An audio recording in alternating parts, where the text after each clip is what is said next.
Hai, Assalamualaikum warahmatullahi wabarakatuh. Edisi apa yang akan kita bahas malam hari ini?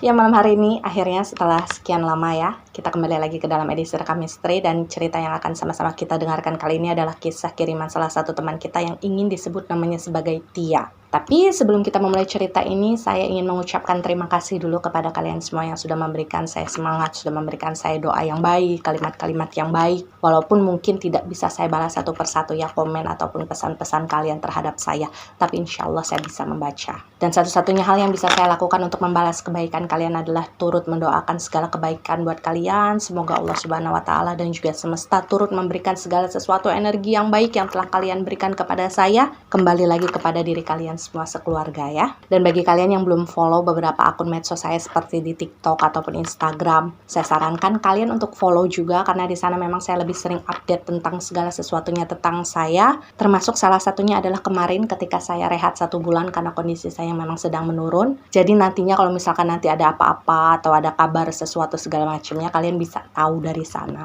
Dan sebelum memulai cerita, seperti biasa saya mengingatkan kepada kalian bahwasanya edisi Rekam Misteri adalah edisi di mana teman-teman kita ikut membagikan cerita mereka melalui email yang ada di description box. Mengenai nantinya kalian akan percaya atau tidak dengan cerita mereka, itu sudah menjadi hak kalian sebagai penonton. Yang terpenting adalah bagaimana caranya kita bisa saling menghargai dan juga menebarkan energi yang positif. Dan ya, kita awali ceritanya Tia ini dengan memberitahu kalian semua bahwasanya cerita tersebut terjadi sekitar tahun 2016-an. Dan di bagian awal dari kisah yang Tia kirimkan ini, saya ingin menceritakan terlebih dahulu tentang bagaimana latar belakang kehidupannya Tia, supaya kalian bisa lebih mengenal sosok Tia ini lebih dalam.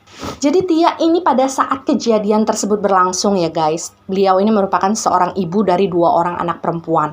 Jadi anaknya ini hanya berjarak sekitar 1 tahun. Itulah kenapa kemudian banyak orang yang mengira memang pada saat itu anaknya Tia ini adalah kembar, padahal bukan. Dan kita sebut saja nama kedua anak dari Tia ini adalah Dina dan Sari. Pada saat itu usia mereka sekitar 7 dan 8 tahun. Dan Tia berkisah bahwasanya semenjak anak-anak Tia kecil pada saat itu memang dia ini posisinya sudah berpisah dari mantan suami. Jadi Tia ini memang seorang single parent yang sudah terbiasa bekerja keras dan mengurus merawat anak-anaknya sendiri semenjak mereka itu masih kecil. Dan pada saat itu Tia bilang dia tinggal bersama anak-anaknya di sebuah kota yang memang cukup jauh dari keramaian. Jadi bukan di kota besar gitulah ya. Dan yang perlu diingat bahwasanya pada saat itu Tia ini sempat mengontrak terlebih dahulu di rumah lamanya. Jadi memang karena keterbatasan ekonomi yang dialami oleh Tia ketika dia baru saja berpisah dari mantan suaminya, hal tersebut membuat Tia ini terpaksa harus mengontrak rumah terlebih dahulu untuk tempat tinggal dia dan anak-anaknya. Dan rumah yang dikontrak oleh Tia pada saat itu memang kebetulan tidak terlalu jauh dengan lokasi rumah ibunya Tia berada, yang which is merupakan nenek dari Dina dan juga Sari. Karena pada saat itu ayahnya Tia ini sudah meninggal dunia. Tia juga menceritakan sedikit tentang bagaimana kehidupan rumah tangganya dulu berlangsung ya. Tia mengatakan bahwa mantan suaminya pada saat itu, sebut saja namanya adalah Tio, itu merupakan seorang laki-laki yang cukup toksik. Jadi ketika awal mereka menikah, kemudian Tia ini langsung mengandung kan ya.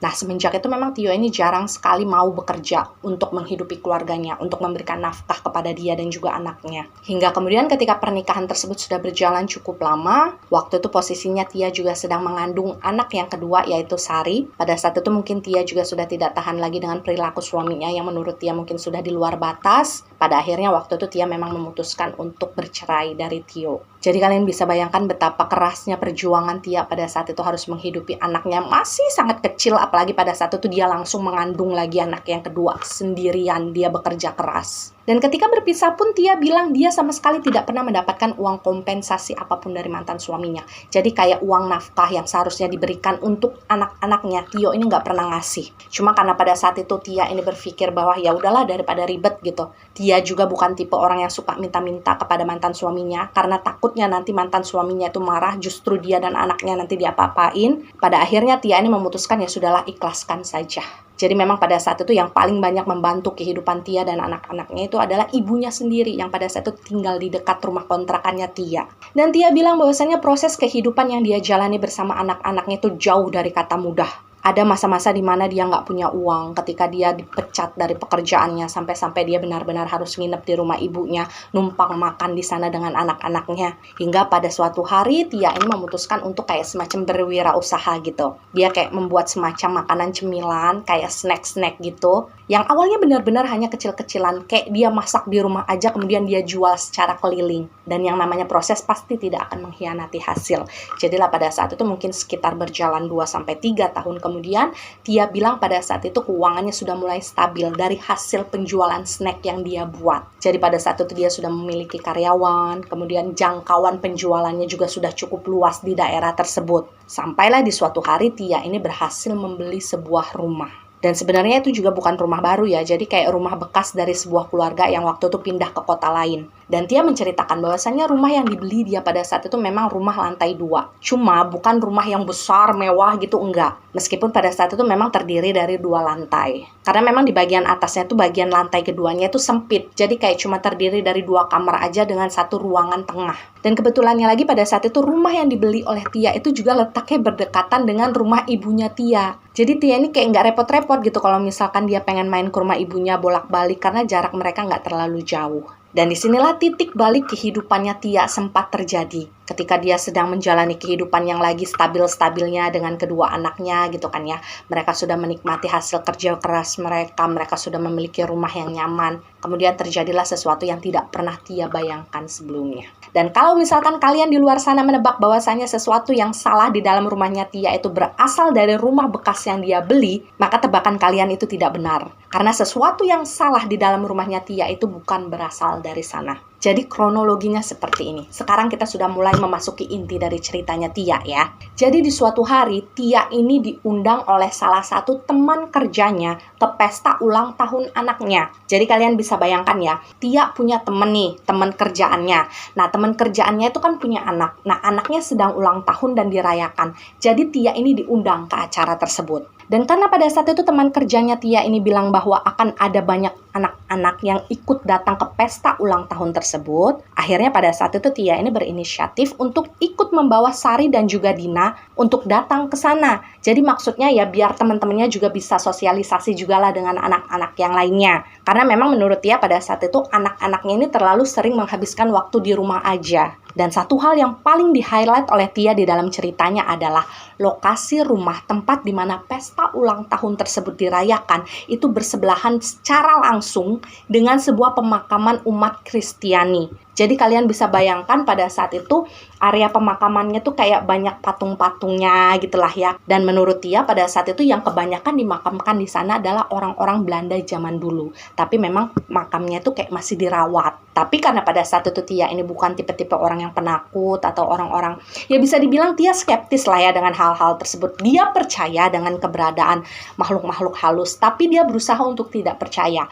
Karena menurut ceritanya Tia ini bilang dia selalu diyakinkan bahwa semakin manusia itu percaya bahwa hantu itu ada, maka akan semakin mudah juga hantu tersebut menakut-nakuti kita. Jadi pada saat itu Tia ini masih berusaha untuk denial dengan keberadaan dimensi gaib di sekitar dia. Dan sebenarnya sama sekali tidak ada hal yang aneh ketika acara tersebut berlangsung di sana, ketika Tia dan anak-anaknya juga datang ke sana. Pada saat itu Tia melihat kedua anaknya juga merasa senang, merasa happy di pesta tersebut. Bahkan pada saat itu Tia ini sengaja membiarkan kedua anaknya ini kayak lepas aja gitu, kayak main dengan anak-anak yang lainnya. Sementara pada saat itu Tia ini memutuskan untuk berkumpul sama teman kerja yang lain, dia ngobrol di sana sambil sesekali ngelihat ke arah anaknya. Dan menurut Tia memang pada saat itu lokasi dari tempat ulang tahun tersebut dilaksanakan itu kayak semacam di halaman belakang dari rumah tersebut. Jadi kebanyakan ibu-ibu yang datang untuk menemani anaknya pada saat itu memang ngumpulnya itu di bagian tengah rumah. Jadi kayak ngobrol, kayak gibah lah mereka di sana. Sementara anaknya bermain di belakang karena di sana memang banyak arena permainan yang disiapkan oleh pemilik acara. Dan pada saat itu Tia ini sama sekali nggak kepikiran apapun ya, karena dia merasa bahwa setiap anak yang ada di rumah tersebut, yang ada di pesta tersebut, dia kenal orang tuanya. Dan ketika acara tersebut sudah berlangsung sekitar 1 jam, Tia ini mulai ngerasa kayak, kok saya nggak ngelihat Dina sama Sari lagi ya? Karena kan sebelumnya kayak ekor mata dia masih bisa nangkep kalau anak dia lari-lari di sana, lari-lari di sini gitu. Sedangkan pada saat itu Tia ini kayak udah mulai sadar bahwa anaknya ini udah nggak kelihatan lagi nih gerak-geriknya. Jadi pada saat itu Tia ini memutuskan untuk izin sebentar dari teman-temannya karena dia ingin mencari keberadaan kedua putrinya. Cuma pada saat itu ketika Tia ini melangkah belum sampai ke halaman belakang, tiba-tiba saja Tia ini melihat Dina dan juga Sari ini berlari ke arah dia. Karena pada saat itu suasananya kan masih rame, jadi memang Tia ini nggak terlalu memperhatikan dari arah mana persisnya anaknya itu datang. Dan ketika kemudian Dina serta Sari ini sudah berdiri di depan ibunya, pada saat itu Dina ini sebagai anak pertama ya, dia berceritalah kepada ibunya bahwa tadi mereka berdua ini berkenalan dengan seorang anak perempuan. Tapi pada saat itu Dina dan Sari ini belum bertanya namanya siapa. Tapi waktu itu Dina dan Sari ini kelihatan kayak excited gitu menceritakan teman barunya. Bahkan pada saat itu Dina ini sempat bertanya kepada Tia, "Mah, kalau misalkan nanti teman baru Dina dan Sari ini mau nginep di rumah, boleh apa enggak? Soalnya teman barunya Dina ini minta, dia kepengen ikut kita ke rumah, pengen nginep di sana." Dan karena pada saat itu Tia sekali lagi berpikir bahwa rata-rata anak yang datang di pesta ulang tahun tersebut adalah anak dari teman-teman kerjanya, jadi pada saat itu Tia ini nggak berpikir panjang. Waktu itu dia berpikir bahwasanya pasti saya kenal sama orang tua dari anak tersebut. Jadi waktu itu Tia main langsung setuju-setuju aja. Waktu itu Tia bilang kepada Dina dan Sari, "Oh ya nggak apa-apa, boleh. Kalau misalkan mau menginap nanti datang aja ke rumah." Dan ketika pada saat itu Tia sudah menyetujui permintaan Dina dan Sari, waktu itu kedua putrinya Tia ini langsung berlari lagi ke halaman belakang. Mereka sebenarnya mengatakan sesuatu kepada Tia, tapi saking ramenya suara orang yang pada saat itu ada di acara tersebut, Tia ini kayak nggak bisa dengar anaknya ngomong apa. Tapi tebakan Tia pada saat itu adalah kemungkinan besar Dina dan Sari ini berlari lagi ke belakang untuk menemui anak perempuan yang menjadi teman barunya mereka tadi. Untuk mengatakan bahwa pada saat itu ibunya mereka ini mengizinkan teman barunya itu nginep di rumahnya mereka. Karena memang tidak terlalu lama kemudian, mungkin sekitar 10-15 menitan, kedua anaknya Tia itu kembali berlari untuk menghampiri Tia. Dan pada akhirnya mereka pulanglah dari acara tersebut menuju ke rumahnya mereka. Dan kata Tia pada saat itu ketika mereka sudah pulang dari acara tersebut, mereka sudah sampai rumah, itu posisinya sekitar jam 3 sore. Dan ketika mereka sudah sampai di rumah, Tia bilang pada saat itu dia nggak terlalu kepikiran dengan omongan anaknya tadi. Jadi pada saat itu Tia ini kayak masih antara percaya atau enggak dengan omongan anaknya tadi bahwa ada teman baru mereka yang ingin menginap di sana. Karena memang pada saat itu Tia sama sekali nggak melihat ada tanda-tanda temannya yang ikut menyusul ke rumah. Jadi waktu itu ya sudah mereka melalui aktivitas mereka di rumah itu kayak biasa aja. Jadi waktu itu Tia menyuruh kedua anaknya untuk mandi, untuk makan. Hingga kemudian entah kenapa pada saat itu Tia tiba-tiba aja kayak pengen bikin cemilan. Kalau saja teman baru kedua anaknya itu benar-benar datang ke rumah. Ibaratnya pada saat itu Tia ini kayak pengen berusaha untuk bersikap sopan saja, menyajikan makanan yang bisa dinikmati oleh teman baru anak-anaknya. Jadilah ketika kemudian sudah sore, ketika anak-anaknya Tia ini sudah selesai mandi, sudah selesai makan, Tia ini berinisiatif untuk mengajak anak-anaknya menemani dia memasak makanan kayak makanan cemilan, kayak cookies-cookies gitu di dapur. Dan di dalam proses mereka bertiga ini membuat makanan cemilan di dapur, waktu itulah kemudian Tia ini kayak berusaha untuk mencari tahu. Dia bertanya kepada anaknya, kira-kira anak yang diajak nginep ke rumah mereka yang pada saat itu menjadi teman baru dari kedua putrinya, itu siapa ya kira-kira? Barangkali aja Tia ini kayak bisa ngira-ngira gitu, itu anaknya siapa. Jadi ketika mereka ini lagi bikin adonan, mereka lagi masak, masukin ke oven, pada saat itu Tia ini bertanyalah kepada Dina. Karena memang kan pada saat itu Dina ini posisinya adalah anak yang tertua. Dan secara singkat Tia menjelaskan di dalam ceritanya, bahwasanya pada saat itu Dina dan Sari ini menggambarkan sosok anak perempuan yang menjadi teman baru mereka pada saat itu adalah seorang anak bule. Jadi betul-betul bule mah gitu. Rambutnya agak coklat, kemudian kulitnya putih sekali, kemudian kayak ada bintik-bintik gitu di bagian hidungnya. Bahkan pada saat itu Dina juga bilang bahwasanya 2 gigi di bagian depan dari anak tersebut itu kayak ompong. Dan waktu itulah Tia ini diam-diam kayak kepikiran gitu ya. Karena pada saat itu Tia ini ngerasa bahwasanya dia nggak punya teman kerja yang orang bule. Cuma pada saat itu Tia ini kayak berusaha masih berpikir positif, oh mungkin aja teman kerja saya ada yang nikah dengan bule, jadi anaknya kan blasteran. Dan tunggu pada saat itu Tia ini berusaha untuk sabar tetap menunggu kedatangan dari sosok anak perempuan yang konon merupakan teman baru dari kedua anaknya, yang konon juga katanya akan datang untuk menginap di rumah mereka. Jadi pada saat itu Tia ini sengaja untuk menemani anak-anaknya nonton di ruangan televisi sampai jam 8 malam. Dan ketika sudah jam 8 malam gak ada tanda-tanda sama sekali, kayaknya ada tamu pengen datang gitu kan. Waktu itu Tia ini sempat bertanya lah kepada Dina dan Sari, teman kamu mana? Katanya mau datang, mau nginep. Cuma karena pada saat itu mungkin posisinya Dina dan Sari ini umurnya masih kecil, mereka juga nggak terlalu ingat dengan apa yang mereka ucapkan sebelumnya gitu kan. Jadi ketika kemudian Tia ini bertanya, kedua anak perempuan itu kayak cuma menjawab, oh nggak tahu mah. Dan sebenarnya pada saat itu Tia ini udah ngerasa kesel. Yang pertama karena dia ngerasa dikerjain, dia udah capek-capek bikin cemilan segala macem gitu kan ya untuk tamunya, tapi ternyata tamunya tidak datang. Dan yang kedua adalah dia dibikin kesel sama anaknya sendiri. Karena kan bagaimanapun awalnya anaknya sendiri yang bilang bahwa akan ada tamu yang pengen nginep di rumah. Tapi ketika ditanyain kok mereka kayak iya enggak gitu. Dan karena hal tersebutlah akhirnya Tia ini yakin, oh sepertinya temennya anak saya ini nggak jadi datang. Atau mungkin sama juga dengan kedua anaknya, kayak cuma ngomong tapi ternyata nggak jadi gitu kan. Mereka sendiri nggak ingat dengan rencana mereka. Jadilah pada saat itu karena memang sudah mendekati jam 9 malam, Tia ini memutuskan untuk menyuruh Dina dan juga Sari ini tidur di kamar mereka. Karena memang seperti biasa kata Tia, kedua anaknya ini memang sudah harus tidur sebelum jam 9 malam. Karena keesokan harinya kan mereka harus sekolah. Dan sebagai informasi saja pada saat itu memang kedua kamar yang mereka tempati, jadi kamarnya Dina, kamarnya Sari, kemudian kamarnya Tia itu kan terpisah. Nah, kedua kamar tersebut kebetulan posisinya memang ada di lantai atas. Jadi Tia tidur di kamarnya sendiri, kemudian Dina dan Sari tidur di kamar mereka sendiri.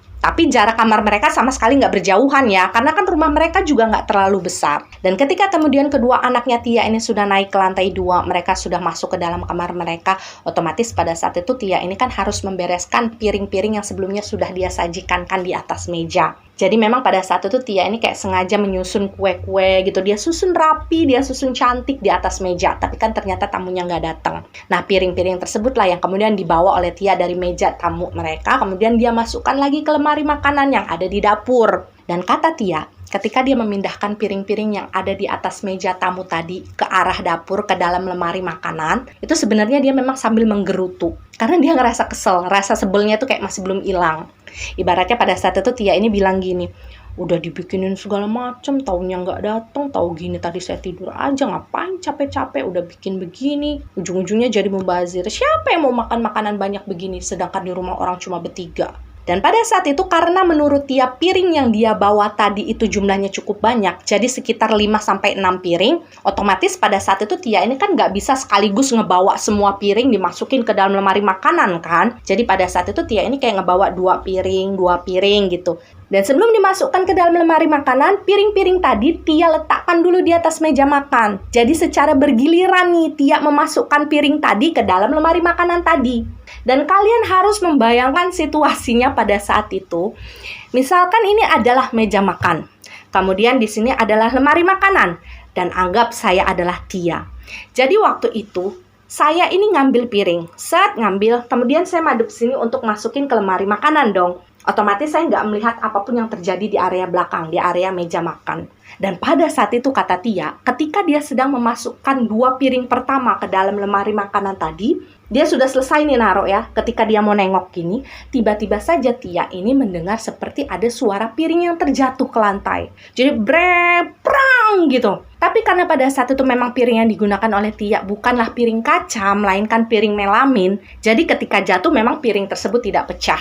Hanya saja kue-kue, cookies yang ada di atas piring tersebut ya berantakan juga di atas lantai. Dan pada saat itu Tia bilang dia sempat agak bengong sambil memperhatikan piring yang jatuh di lantai. Karena pada saat itu Tia yakin bahwasanya piring yang dia letakkan di atas meja makan tadi itu posisinya nggak terlalu pinggir. Jadi kayak masih di area tengah dari meja tersebut. Jadi semisal kalau kesenggol orang ya, itu nggak akan langsung jatuh juga, paling hanya kegeser doang. Kecuali kalau misalkan ada yang nyeret, kemudian kayak sengaja ngelepasin, oke lah itu masuk di akal. Tapi kan masalahnya pada saat itu yang ada di dapur itu kan cuma Tia sendirian, nggak ada orang lain.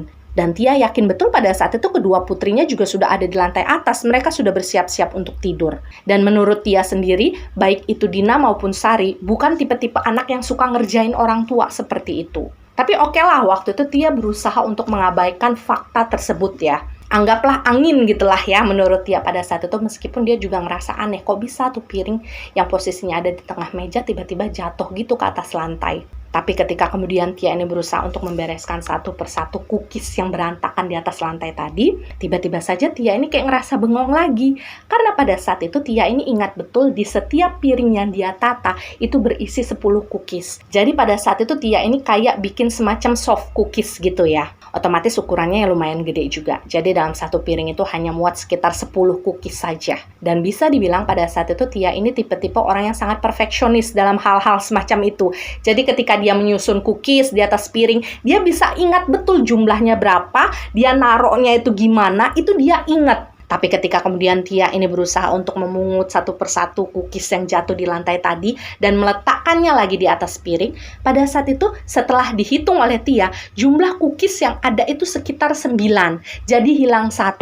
Dan karena pada saat itu Tia yakin bahwa belum ada nih yang makan nih cookies nih dari awal, anak saya aja belum makan sama sekali. Jadi pada saat itu Tia ini ngerasa penasaran, cookies satunya kemana kok bisa hilang? Bahkan pada saat itu Tia ini sempat nyari-nyari ke kolong-kolong meja, ke kolong-kolong kitchen set, siapa tahu masuk ke sana. Tapi setelah dia nyari mungkin sekitar 5-10 menitan, itu nggak ada cookiesnya. Jadi betul-betul cookiesnya cuma tersisa 9 dan lubang kosong yang ada di piring tersebut ya kelihatan banget oleh Tia bahwasanya cookies tersebut hilang. Saya nggak tahu istilahnya apa ya kalau orang yang perfeksionis seperti itu. Jadi ketika dia ngelihat ada sesuatu yang nggak sesuai dengan hitungannya, nggak sesuai dengan yang dia inginkan, itu dia akan kepikiran. Dan itulah yang terjadi oleh Tia. Jadi dia sempat bengong, dia kayak nggak terima kuenya tuh hilang 1, meskipun sebenarnya itu bukan masalah yang besar. Tapi karena pada saat itu Tia memang tidak menemukan jawaban apapun dari misteri hilangnya cookies tersebut, pada akhirnya ya Tia nggak punya pilihan lain selain membiarkan hal tersebut berlalu begitu saja. Apalagi pada saat itu posisinya sudah hampir jam 9:30. Jadi waktu itu ya sudah Tia berusaha untuk kembali membereskan lagi piring-piring yang tersisa di atas meja makan. Dan sampai di sini kalian harus kembali membayangkan bagaimana situasi yang dihadapi oleh Tia pada saat itu. Jadi posisinya Tia masih berdiri di antara meja makan dan juga lemari makanan. Jadi masih ada beberapa piring yang tersisa di atas meja makan yang belum dia masukkan ke dalam lemari makanan.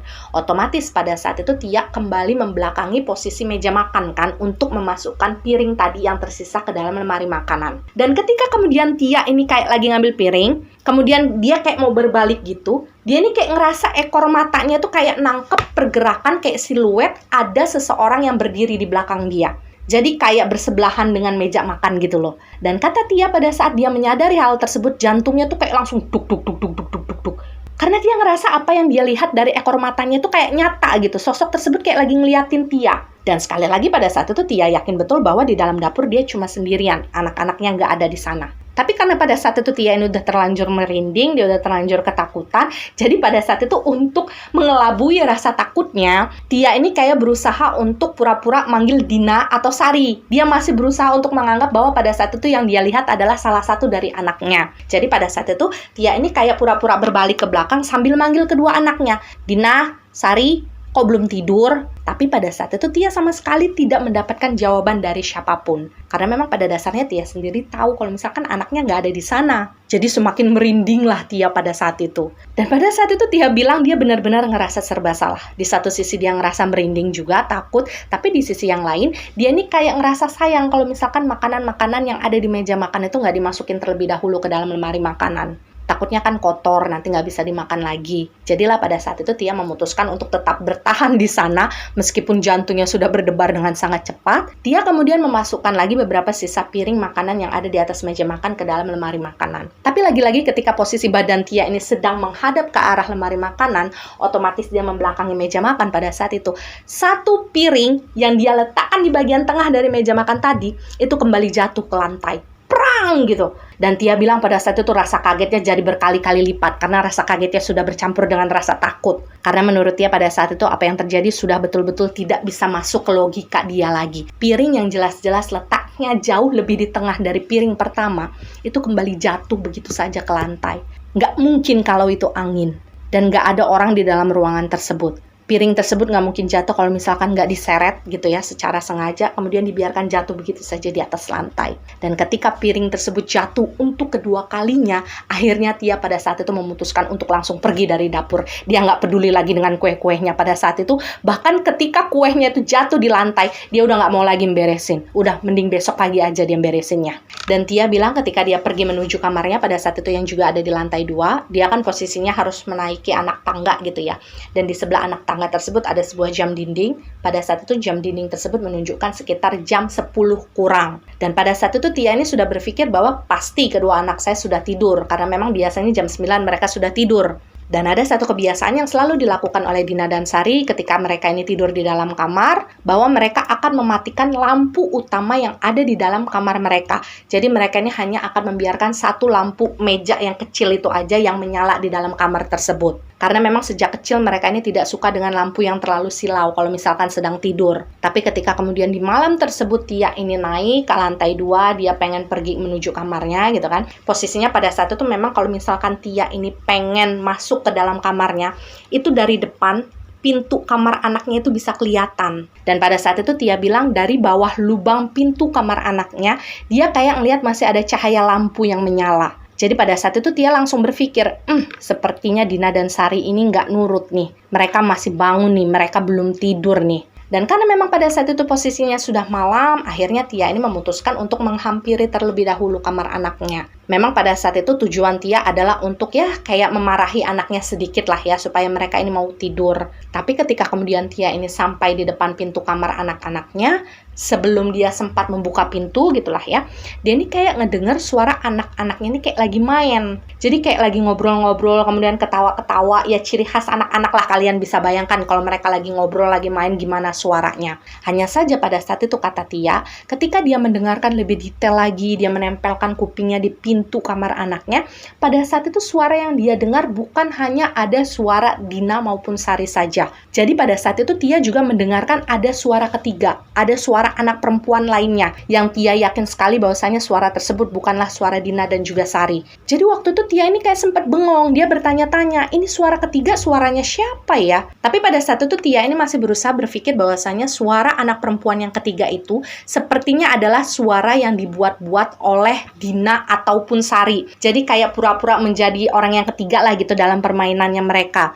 Meskipun memang pada saat itu Tia ini kayak ngerasa, kok saya baru denger ya suara begitu. Saya belum pernah nih denger Dina atau Sari suaranya berubah seperti itu. Cuma karena memang Tia tidak bisa memikirkan kemungkinan yang lain, pada akhirnya ya sudahlah, pemikiran seperti itulah yang berusaha untuk dicerna oleh Tia dalam logikanya di malam tersebut. Jadi pada saat itu akhirnya Tia ini hanya sempat mengetuk pintu kamar anaknya sebentar, kayak cuman tok tok tok, tidur, udah malam, udahan dulu mainnya, besok sekolah. Dan setelah Tia mengucapkan hal tersebut, Tia ini memutuskan untuk kembali ke dalam kamarnya. Jadi dia memang tidak mengecek secara langsung siapa suara orang ketiga yang ada di dalam kamar anaknya pada saat itu. Dan ketika Tia mengucapkan hal tersebut, awalnya Tia ini sudah berniat ingin kembali ke dalam kamarnya. Jadi dia kayak pengen membiarkan anaknya aja lah, udah terserah mau main sampai ngantuk atau gimana, yang penting saya udah ngomongin. Tapi ketika kemudian Tia ini baru berjalan beberapa langkah, dia hampir sampai ke pintu kamarnya sendiri. Pada saat itu secara mendadak, Tia ini mendengar ada salah satu suara anak perempuannya tuh yang nangis. Jadi nangisnya tuh kayak benar-benar tiba-tiba. Gitu suaranya. Dan karena ngerasa khawatir kan, kenapa nih anak saya kok tiba-tiba nangis? Pada saat itu akhirnya Tia ini putar balik lah. Dia kembali ke kamar Dina dan juga Sari untuk melihat apa yang terjadi kepada mereka. Jadi pada saat itu memang posisinya ketika Tia masuk ke dalam kamar kedua putrinya, lampu utama dari kamar tersebut memang masih menyala. Tapi hal yang paling mengejutkan Tia pada saat itu adalah ketika dia melihat Sari, anak keduanya, itu sedang duduk di area tengah kamar tersebut sambil menangis sesenggukan. Jadi memang pada saat itu posisinya Dina ini lagi ada di sebelahnya Sari sambil ngusap-ngusap rambutnya gitu, kayak berusaha untuk menenangkan adiknya. Dan tentu saja pada saat itu Tia langsung bertanya kepada Sari, "Kamu kenapa? Kok tiba-tiba nangis? Ada apa?" Karena kan sepengetahuannya Tia, tidak lama sebelumnya ketika Tia ini masih ngedengerin suara anak-anaknya dari pintu, Tia kan mendengar suara kedua anaknya itu kayak lagi ketawa-ketawa, lagi main-main kan. Terus kenapa tiba-tiba Sari ini nangis? Dan pada saat itulah Dina ini menceritakan kepada Tia bahwa anak perempuan yang menjadi teman baru mereka, yang mereka temui tadi sore di acara ulang tahun teman kerjanya dari sang ibu, itu datang ke kamar mereka mengajak mereka main. Dan ketika sedang mengajak mereka berdua ini main, konon kata Dina ya, anak perempuan tersebut itu kayak berusaha untuk mencegah Dina dan Sari pergi tidur. Tapi karena pada saat itu Dina dan Sari ini sudah merasa ngantuk, apalagi pada saat itu Tia ini udah bilang kan dari balik pintu bahwasannya mereka harus tidur karena hari sudah malam. Nah, anak perempuan tadi yang menjadi teman baru mereka itu ngerasa marah dan langsung menjambak rambutnya Sari dengan sangat kencang. Dan hal tersebutlah yang membuat Sari ini langsung nangis mendadak. Bahkan pada saat itu kata Dina, ketika anak perempuan tersebut berusaha untuk menarik rambutnya Sari, itu si Sari sampai hampir diseret. Dan waktu itu Dina ini sampai harus berusaha menarik badan Sari supaya nggak keikut sama anak perempuan tersebut. Dan ketika kemudian suara tangisan Sari ini semakin mengencang, kemudian suara langkah kakinya Tia ini kan kedengeran ketika dia mau masuk ke dalam kamarnya mereka, Dina bilang bahwasanya sosok anak perempuan yang menjadi teman baru mereka itu tiba-tiba saja lari gitu kayak ngerangkak masuk ke dalam kolong tempat tidur mereka. Dan menurut Tia, ketika dia mendengarkan cerita yang dijabarkan oleh kedua putrinya, apalagi waktu itu di depan dia Sari ini masih nangis sesenggukan ya. Pada saat itu Tia ini kayak bingung, dia harus percaya atau tidak nih dengan cerita tersebut. Karena di satu sisi Tia ini kayak ngerasa nggak mungkin Dina dan Sari berbohong kepada dia. Apalagi waktu itu dia ngeliat Sari ini nangisnya kayak nangis beneran, bukan nangis yang dibuat-buat. Tapi di satu sisi yang lain, Tia ini ngerasa yakin bahwasanya sejak tadi dia di bawah, nggak ada tamu yang datang. Tia juga tidak merasa membukakan pintu untuk tamu siapapun, apalagi tamu tersebut sampai masuk ke dalam rumah mereka, bahkan sampai masuk ke dalam kamarnya Dina dan Sari. Jadi menurut Tia pada saat itu sosok anak perempuan yang menjadi teman barunya Dina dan juga Sari yang katanya akan menginap di rumah mereka itu nggak kelihatan sama Tia. Kedatangannya tuh nggak diketahui oleh Tia gitu loh. Tapi kalau semisal cerita anak-anaknya itu benar, Tia ini kayak bertanya-tanya, terus anak itu masuknya dari mana? Karena kalau misalkan ada orang yang ingin keluar atau masuk dari rumah tersebut, itu hanya ada satu pintu, yaitu pintu depan. Memang ada pintu belakang juga, tapi kan pintu belakangnya tadi ada di samping dapur, tempat di mana Tia ini sempat membereskan piring-piring makanan. Dan ketika dia ada di sana, boro-boro ada orang yang datang. Dan satu-satunya hal yang pada saat itu bisa Tia lakukan untuk memastikan apakah cerita kedua anaknya itu benar atau tidak adalah memastikan apakah di kolong ranjang anaknya itu benar-benar ada anak perempuan tadi atau tidak. Jadi meskipun pada saat itu perasaan Tia ini sebenarnya sudah tidak enak, ya mau nggak mau Tia memang harus melongok ke area kolong ranjang kedua putrinya. Dan untungnya pada saat itu kata Tia, dia tidak melihat ada apapun di bawah kolong ranjang tersebut. Jadi berdasarkan logika yang memang bisa dipikirkan oleh Tia waktu itu, ya mungkin anak-anaknya lagi mimpi atau lagi halu atau bagaimana. Karena pada saat itu Tia juga nggak mau berpikir kalau misalkan kedua anaknya itu bohong sama dia. Apalagi Sari sampai nangis sebegitunya kan, kayak orang kesakitan. Jadi pada saat itu keputusan yang diambil oleh Tia adalah dia bilang kepada kedua putrinya untuk segera kembali tidur. Dan mereka akan kembali membicarakan hal tersebut di keesokan harinya sebelum mereka berangkat sekolah. Karena siapa tahu aja malam tersebut mereka ini capek, jadi mereka ini kayak ngelihat sesuatu yang sebenarnya nggak ada. Jadi setelah berusaha untuk menenangkan putrinya, terutama Sari, kan ya pada saat itu, akhirnya Tia ini kembali lagi ke dalam kamarnya. Dan di keesokan harinya, ketika Tia, kemudian Dina dan Sari ini lagi sarapan bareng gitu ya di ruangan makan, sebenarnya waktu itu Tia ini sudah menunggu kedua putrinya untuk membicarakan lagi hal yang terjadi semalam. Tapi tunggu pada saat itu Tia ngerasa kok anaknya ini kayak nggak nyeritain apa-apa gitu sama dia. Kok kayak lupa begitu aja dengan kejadian yang terjadi semalam. Jadilah pada saat itu Tia memutuskan untuk mengungkit terlebih dahulu masalah tersebut di depan kedua putrinya. Dan karena pada saat itu menurut Tia usia kedua putrinya belum terlalu besar, jadi belum bisa terlalu diajak ngomong yang begitu serius gitu kan ya. Akhirnya Tia ini kayak agak sedikit bercanda lah gitu ya, mengajak Dina dan juga Sari ini untuk bicara. Jadi kurang lebihnya pada saat itu Tia ini berbicara seperti inilah ya. Mana teman barunya? Kok nggak jadi datang sih? Padahal mama udah capek-capek nyiapin makanan untuk mereka. Dan pada saat itu asal kalian tahu, Dina yang posisinya lagi sarapan, lagi makan roti yang ada di depan dia. Dengan santainya dia bilang seperti ini di depan ibunya. Dia datang kok mah, kita kan main barengan di dalam kamar. Dan Tia bilang pada saat itu dia langsung diem. Karena ketika mengatakan hal tersebut, ekspresi wajahnya Dina itu sama sekali nggak kelihatan lagi bercanda, apalagi lagi bohong. Dan dengan sangat terpaksa pada saat itu Tia ini yang mengikuti alur cerita yang diberikan oleh kedua putrinya. Karena Tia ini kan ingin tahu juga ya apa yang sebenarnya terjadi di dalam kamar mereka semalam. Dan pada saat itu Tia ini kembali bicara kepada Dina dan juga Sari. "Oh, emang datang? Kok dia bisa masuk ke dalam kamar kalian sih? Perasaan tadi malam Mama nggak ngeliat ada siapa-siapa datang deh ke rumah." Tapi belum sempat pertanyaan tersebut terjawab, tiba-tiba saja Sari yang waktu itu juga lagi sarapan di depannya Tia, itu langsung ngomong sama Sari. Kurang lebih dia bilang seperti ini. "Sari nggak suka sama dia mah, dia nakal. Tadi malam dia ngegangguin Sari sama Dina. Dia nggak ngasih Sari sama Dina untuk tidur. Kalau misalkan Sari sama Dina mau tidur, dia marah karena dia selalu pengen main sama kita. Tapi karena nggak kita turutin, akhirnya dia narik rambut Sari dan mukulin Kak Dina." Dan lagi-lagi pada saat itu Tia bilang dia nggak bisa bicara apa-apa. Karena logika dia yang dia nggak ngeliat ada siapapun yang datang ke rumah dia di malam sebelumnya, itu betul-betul bertentangan dengan apa yang diceritakan oleh Dina dan Sari. Dan pada saat itu posisinya Tia sama sekali tidak merasa bahwa kedua putrinya itu sedang berbohong kepada dia. Jadi di sini benang merahnya memang belum ditemuin nih sama Tia. Dan di tengah kebingungannya Tia pada saat itu tiba-tiba saja Dina kembali bilang, "Kalau misalkan Mama ngeliat dia datang, suruh pergi aja deh Mah. Dina juga nggak mau main sama dia lagi, dia nakal." Dan pada saat itu kata Tia, mau nggak mau ya untuk menanggapi ucapan kedua putrinya, Tia ini hanya mengangguk cepat sambil mengiyakan. "Oh ya, nanti Mama suruh pergi." Dan Tia bilang semenjak hari di mana dia mendengarkan cerita yang diberikan oleh kedua putrinya pada saat itu, entah kenapa Tia ini kayak ngerasa vibes yang ada di rumah dia itu kayak mulai berubah. Awalnya kan dia kayak ngerasa biasa aja ketika sendirian di rumah, ketika anak-anaknya lagi pergi sekolah. Tapi entah kenapa semenjak hari itu, ketika dia sedang sendirian di rumah, dia lagi sibuk menyiapkan, ngebungkusin makanan gitulah ya yang akan dia jual, dia tuh kayak ngerasa ada seseorang yang sedang mengawasi dia di rumah itu. Jadi dia kayak ngerasa nggak sendirian di sana.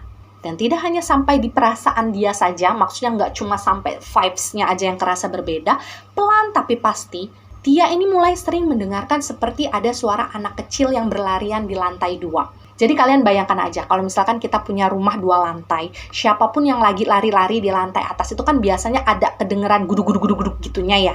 Ibaratnya kita bisa denger lah ada orang yang beraktivitas di atas sana. Dan hal tersebutlah yang didengar oleh Tia. Kenapa pada saat itu Tia bisa menebak bahwasannya suara yang dia dengar adalah suara lari dari anak kecil? Karena memang suara langkah kakinya tuh suara langkah yang ringan dan cepet gitu loh, bukan kayak suara langkah kaki orang dewasa. Dan awalnya Tia ini masih berusaha untuk berpikir bahwa suara yang dia dengar itu paling suara tikus aja kali gitu. Tapi lama-kelamaan karena suara yang dia dengar pada saat itu semakin intens gitu kan, akhirnya di suatu hari sambil menahan rasa takut yang ada di dalam dirinya, Tia ini memutuskan untuk mengecek kondisi yang ada di lantai 2. Jadi pada saat itu ketika dia mendengar ada suara anak kecil yang berlari di lantai 2, Tia langsung keluar dari dalam ruangannya, pelan-pelan dia menaiki anak tangga untuk melihat siapa yang lagi main lari-larian di lantai 2. Karena pada saat itu kan posisinya, merinding. Karena kan pada saat itu posisinya lantai 2 di rumahnya Tia itu nggak besar sama sekali. Cuma ada 2 kamar dan 1 ruangan santai doang. Jadi kalau misalkan ada orang yang lagi main di lantai 2, otomatis pasti akan kelihatan. Karena memang nggak ada ruangan yang bisa dijadikan untuk tempat ngumpet. Tapi ketika kemudian Tia ini semakin mendekat ke lantai 2, suara tersebut tiba-tiba hilang. Tia berusaha untuk ngeliat, nunggu gitu lah ya. Dia ngeliat ke kanan, dia ngeliat ke kiri, dia ngeliatin ada pergerakan enggak gitu di lantai 2 tersebut. Tapi dia tetap tidak menemukan apa-apa. Tapi ketika kemudian Tia ini memutuskan untuk turun dari tangga tersebut, dia ingin kembali lagi ke ruangan kerjanya. Nah pada saat itulah Tia ini kembali mendengar ada suara langkah kaki anak kecil yang berlari ke sana ke sini di lantai 2. Jadi suaranya itu muncul lagi. Jadi pada saat itu Tia ini sadar bahwa apapun yang ada di lantai 2 waktu itu, kayaknya memang keberadaannya pada saat itu sengaja ingin mengerjai Tia. Dan kata Tia, di titik tersebutlah Tia mulai menyadari dan mulai mengakui bahwasanya seperti ada sesuatu yang tidak normal yang tinggal di rumahnya. Let's say katakanlah waktu itu Tia sudah mengakui bahwa di rumahnya ada hantu gitu. Jadi setiap kali Tia ini sedang sendirian di rumah, anak-anaknya sudah berangkat sekolah, Tia ini lebih sering memutuskan untuk menyendiri di dalam ruangan kerja dia. Jadi dia mengunci dirinya sendiri di sana. Karena dia takut setiap kali dia sendirian di rumah, dia pasti ngedenger ada suara anak kecil yang lari-lari di lantai 2. Dan suara lari-larinya itu kayak benar-benar ngeledekin Tia. Jadi ntar kadang di sini, ntar kadang di sini, ntar terdengar dekat, ntar terdengar jauh. Tapi setiap kali dicek suara tersebut nggak ada. Dan kata Tia, setiap kali dia berusaha untuk mengabaikan suara tersebut, lama-kelamaan justru suara tersebut nantinya akan hilang dengan sendirinya. Mungkin karena pada saat itu dia ngerasa nggak diladenin sama Tia. Dan di hari ketiga, setelah hari di mana anak-anaknya datang ke pesta ulang tahun anak dari teman kerjanya, pada saat itu posisinya, kronologinya nih ya, Tia ini kayak lagi kecapean karena waktu itu kerjaannya banyak gitu. Alhamdulillah yang pesen makanan yang dia jual itu juga banyak. Jadi memang waktu itu Tia ini agak kurang mengawasi jam berapa waktu itu kira-kira anaknya ini naik ke lantai 2 untuk tidur. Karena memang waktu itu posisinya sudah malam. Jadi ketika semua kerjaannya Tia sudah selesai, ketika dia naik ke lantai 2, pada saat itu Tia memang sudah melihat jam itu menunjukkan pukul sekitar 9:30. Tentu saja pada saat itu Tia ini kayak ngerasa bersalah gitu sama anak-anaknya ya, karena dia kan nggak nemenin, sampai kemudian anak-anaknya ini kayak naik dengan sendirinya ke lantai atas untuk tidur. Dan awalnya Tia ini memang berniat ingin menemui anak-anaknya terlebih dahulu di kamar mereka, kayak sekedar ingin mengucapkan selamat malam gitu. Tapi ketika kemudian Tia ini berada di lantai 2, dia berjalan di lorong antara kamar dia dan juga kamar anaknya. Pada saat itu dia melihat dari kolong pintu kamar anak-anaknya ya, itu lampunya udah mati. Jadi pada saat itu Tia berpikir, oh sepertinya Dina sama Sari ini udah tidur. Jadi Tia waktu itu nggak mau mengganggu tidur anaknya. Dan Tia memutuskan untuk balik ke kamarnya langsung. Tapi ketika kemudian Tia ini tertidur di dalam kamarnya sekitar jam 1 dini hari, Tia ini dibangunkan oleh suara berisik yang pada saat itu dia yakin benar asalnya dari kamar kedua putrinya. Tia sendiri tidak bisa menggambarkan suara berisik macam apa yang waktu itu dia dengarkan, tapi yang jelas tuh kayak suara orang yang lagi main, tapi mainnya tuh kayak amburadul gitu, pokoknya berisik aja. Dan waktu itu Tia ini langsung kepikiran, kayaknya Dina sama Sari nih yang lagi main. Padahal udah jam 1 malam, kok mereka ini nggak tidur? Jadi pada saat itu naluri seorang ibu dari diri Tia ini kayak ngerasa jengkel gitu ya sama anaknya, kok bisa jam 1 belum tidur? Jadi pada saat itu sambil menggerutu, Tia ini bangun dari ranjangnya, dia keluar dari kamarnya untuk mendatangi kamarnya Dina dan juga Sari. Dan pada saat Tia masuk ke dalam kamar anaknya, waktu itu Tia udah nggak ngetuk pintu dulu. Jadi Tia langsung membuka pintu kamar tersebut karena memang biasanya Dina dan Sari ini nggak pernah ngunci dari dalam. Dan saya ingin kalian membayangkan situasinya ya di bagian ini. Jadi ketika kemudian Tia ini membuka pintu tersebut, hal pertama yang dia lihat adalah seluruh ruangan kamar anaknya itu gelap. Dan satu-satunya lampu yang dibiarkan menyala adalah lampu boklam ukuran kecil banget yang diletakkan di sudut kamar dari Dina dan juga Sari. Jadi kayak semacam lampu sudut yang ditaruh di atas meja. Jadi kalian bisa bayangkan pada saat itu suasananya sama sekali tidak terang. Cuma ada cahaya kecil itu doang. Tapi memang dengan bantuan cahaya kecil tersebut, Tia ini kayak bisa ngelihat adalah siluet-siluet tertentu di dalam kamarnya Dina dan juga Sari. Dan sebagai informasi saja untuk kalian, Tia ini bilang kalau misalkan pada saat itu ranjang yang ditempati oleh Dina dan juga Sari itu bentuknya kayak ranjang tumpuk gitu, kayak bunk bed. Jadi ada ranjang yang di bawah, ada ranjang yang di atas. Jadi kalau yang mau tidur di ranjang atas, otomatis dia harus naik tangganya gitu kan. Dan biasanya Dina itu tidur di ranjang yang di bawah, sementara Sari tidur di ranjang yang di atas. Dan ketika kemudian Tia ini membuka pintu kamar tersebut, hal pertama yang sedang dia lihat adalah pada saat itu ada seorang anak perempuan yang sedang duduk di bagian ranjang atas. Dan waktu itu Tia ini langsung berpikir, oh itu mungkin Sari. Karena memang biasanya Sari kan tidur di bagian atas dari ranjang tersebut. Karena memang di bagian bawah itu nggak kelihatan, karena nggak kena cahaya lampu. Jadilah pada saat itu sambil agak sebel, agak tegas juga ya, Tia ini ngomonglah sama sosok anak perempuan yang dia sangka Sari di atas ranjang tadi. Waktu itu Tia bilang, kenapa kamu belum tidur? Besok sekolah, tidur. Dan Tia bilang, ketika dia selesai mengucapkan hal tersebut, dia langsung melihat bahwa sosok anak perempuan yang dia lihat sedang duduk bersila gitu di bagian atas dari ranjang tersebut itu kayak langsung menggerakkan badannya, terus kayak langsung ngeringkel gitu di atas kasur. Tanpa menjawab, tanpa bicara apa-apa. Nah, karena melihat hal tersebutlah Tia ini sempat ngerasa nggak enak. Maksudnya dia kayak ngerasa kasihan, ngerasa bersalah. Kenapa saya harus marahin anak saya ya, padahal tinggal suruh tidur aja kan bisa. Dan karena rasa bersalahnya tersebut, kata Tia, dia ini sudah sempat berniat ingin mengucapkan kata maaf lah gitu kepada anaknya nanti. Kalau misalkan anaknya sudah selesai berbaring, udah selesai ngerapihin tempat tidurnya gitu, udah siap-siap untuk tidur. Dan sambil menunggu anak perempuan tadi selesai berbaring, pakai selimut gitulah ya. Akhirnya Tia ini memutuskan untuk mencium terlebih dahulu anaknya yang tidur di ranjang bawah. Dan tebakan Tia kan pada saat itu anaknya yang lagi tidur di ranjang bawah itu adalah Dina kan. Jadi pada saat itu posisinya Tia itu badannya agak sedikit membungkuk begini. Karena kan di bagian atas ada ranjang lagi gitu kan ya. Tapi ketika kemudian Tia ini posisinya sudah mendekati wajahnya Dina, dia kaget. Kenapa coba kaget? Bisa nggak kalian tebak? Jadi pada saat itu kata Tia, ketika wajahnya hampir mencium Dina yang tidur di ranjang bawah, dia terkejut. Karena dia melihat ada sosok Sari yang tidur di sebelahnya Dina. Dengan kata lain, kedua anaknya tadi itu tidur di ranjang bawah. Berarti ranjang atas itu seharusnya kosong, nggak ada siapa-siapa.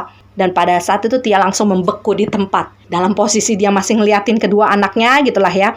Logikanya Tia ini langsung berjalan kan. Dia berpikir, kalau misalkan anak saya dua-duanya tidur di ranjang bawah, terus tadi yang ada di ranjang atas, yang saya marah-marahin tadi itu siapa? Dan waktu itu kelihatannya Dina dan Sari ini tidurnya udah lelep banget. Bahkan ada salah satu di antara mereka tuh yang sudah mendengkur. Jadi pada saat itu Tia ngerasa nggak mungkin dong dia ngebangunin anaknya untuk mempertanyakan keanehan tadi. Dan kata Tia sebenarnya dalam posisi tersebut Tia ini benar-benar memikirkan apa nih yang harus dia lakukan selanjutnya. Apakah dia harus kabur dari dalam kamar tersebut? Apakah dia harus membangunkan anaknya terlebih dahulu untuk bertanya sebenarnya ada siapa di dalam kamar itu atau bagaimana? Karena asal kalian tahu saja, menurut Tia, sosok anak perempuan yang sempat dia lihat duduk bersila di ranjang atas milik anaknya, itu secara perawakan memang mirip dengan anak-anaknya Tia. Jadi secara postur tubuh kayak kurus-kurusnya, kemudian panjang rambutnya, itu hampir sama. Itulah mengapa Tia ini sempat menganggap bahwasanya anak yang dia lihat tadi itu adalah salah satu dari anaknya. Tapi karena pada saat itu gengsinya Tia ini masih terlalu besar, dia masih mau berusaha untuk mengingkari bahwasannya yang namanya makhluk gaib, entitas segala macam itu nggak ada. Jadi Tia ini masih berusaha untuk mengingkari apa yang dia lihat barusan. Mungkin saya sedang halu, mungkin apa yang saya lihat barusan sebenarnya nggak ada. Jadi pada saat itu meskipun tangannya udah gemeteran, kata Tia ya, dia tetap memutuskan untuk melihat sosok apa yang sebenarnya tadi dia lihat duduk di atas ranjang anak-anaknya. Jadi waktu itu Tia ini mengangkat badannya pelan-pelan gitu ya. Dia angkat pelan-pelan. Dan pada saat itu jantungnya udah berdebar dengan cepat. Bahkan Tia bilang di dalam ceritanya, dia sudah siap untuk melihat hal apapun lah di atas dia nanti. Karena dia yakin betul tadi dia ngeliat ada sosok anak perempuan tersebut di atas ranjang. Meskipun dia berusaha mengingkari, tapi dia tahu kalau dia nggak mungkin salah lihat. Tapi ketika kemudian Tia ini pelan-pelan mengangkat kepalanya, dia berdiri dengan tegak gitu ya. Dia tidak menemukan apa-apa. Dia tahu sebenarnya saat itu seharusnya dia ngerasa lega dong, karena dia nggak ngelihat hal apapun. Tapi nggak tahu kenapa pada saat itu perasaannya kayak janggal aja. Kayak seolah-olah dia tahu ada sesuatu di dalam kamar anaknya, tapi dia nggak bisa ngelihat. Tapi karena memang pada saat itu dia juga tidak bisa membuktikan keyakinan tersebut, pada akhirnya sudahlah, lagi-lagi Tia menganggap bahwa apa yang terjadi pada diri dia itu adalah salah satu akibat karena dia terlalu capek bekerja selama beberapa hari belakangan. Jadi setelah kemudian Tia ini mencium pipi kedua putrinya, kemudian memakaikan mereka selimut dengan lebih baik, gitulah ya posisinya. Pada akhirnya Tia ini memutuskan untuk kembali ke kamar. Dia mau berusaha untuk kembali tidur. Dan Tia bilang memang pada saat itu dia sengaja tidak kembali menyalakan lampu utama yang ada di dalam kamar anak-anaknya. Karena memang sejak kecil mereka itu terbiasa tidur dalam suasana yang gelap. Jadi ketika mereka ini tidur di dalam kamar yang lampunya tetap dinyalakan, biasanya Dina dan Sari ini justru protes karena mereka merasa silau.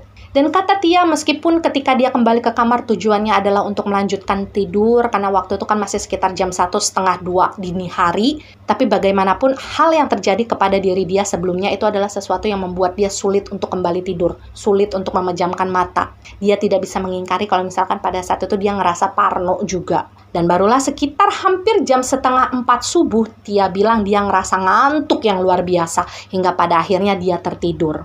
Dan Tia sendiri tidak tahu apakah yang dia rasakan selanjutnya ini adalah betul-betul hal yang terjadi atau sekedar ya halunya dia lagi atau bagaimana.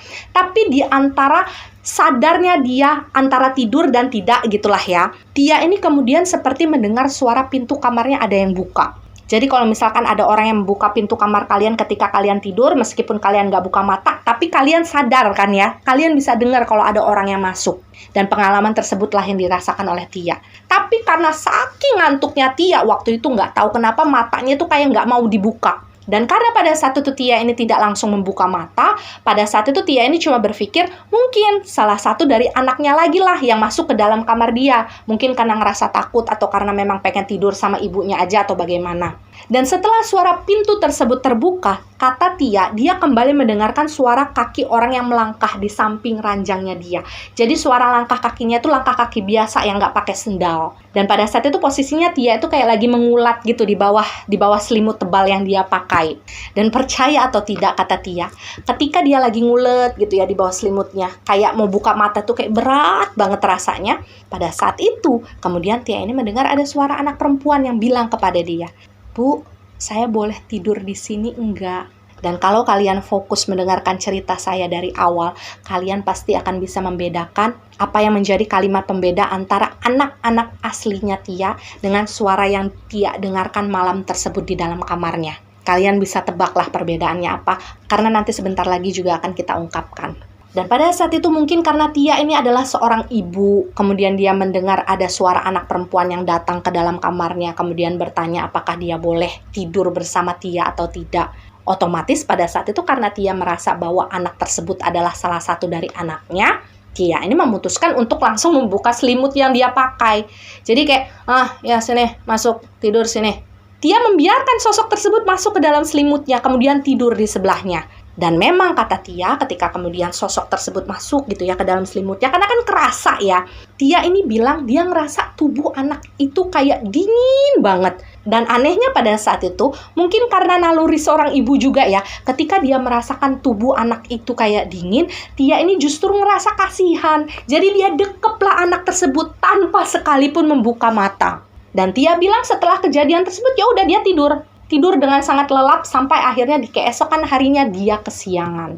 Tia bilang di keesokan harinya ketika dia terbangun gitulah ya, dia sudah tidak melihat ada siapapun yang tidur di dalam selimutnya. Dan waktu itu Tia langsung berpikir, waduh saya telat nih bangun. Kayaknya salah satu anak saya yang semalam tidur sama saya di dalam selimut ini udah bangun duluan dan udah siap-siap untuk berangkat sekolah. Jadi pada saat itu Tia langsung beberes gitu ya, beberes seadanya aja gitu kan, ngiket rambutnya. Dia keluarlah dari dalam kamar tersebut. Dan waktu itu dia memang sudah melihat Dina dan juga Sari lagi sarapan di ruang makan. Jadi mereka ini bikin mandiri sendiri roti gitu kayak susu.